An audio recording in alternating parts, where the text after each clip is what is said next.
Hello बच्चों, कैसे हैं आप लोग। आशा करती हूँ आप सभी लोग अच्छे होंगे और पढ़ाई भी अच्छे से करते होंगे।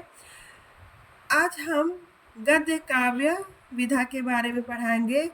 और बच्चों, काव्य को ही चंपू काव्य कहा जाता है।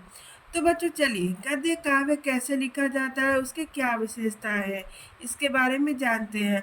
और इस विधा में किस किस लेखक ने अपनी कौन कौन सी रचना लिखी है, इसके बारे में भी हम जानते हैं।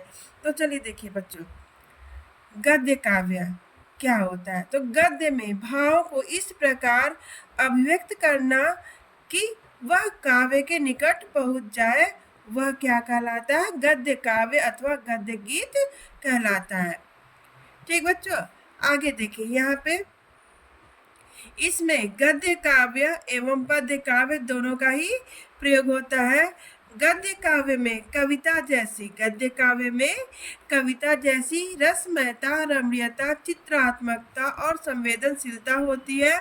गद्य काव्य को, जैसा कि पहले बता दिया, गद्य काव्य को चंपू काव्य भी कहा जाता है।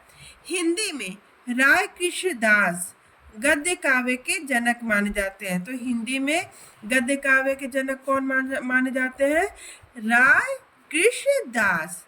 राय कृष्णदास हिंदी में गद्य काव्य के जनक माने जाते हैं।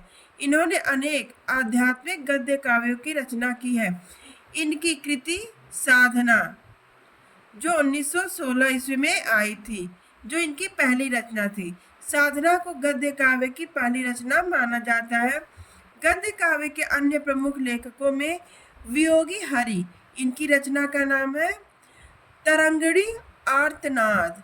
चतुरसेन शास्त्री जी का है अंतस्थल तरलांगनी। माखनलाल चतुर्वेदी जी का है साहित्य देवता आदि उल्लेखनीय है। यहाँ गद्य काव्य में यहीं तक है बच्चों। तब अब ये आपका गद्य विधाएं समाप्त हो गया। अब हम इसका अभ्यास करवाएंगे। धन्यवाद बच्चों।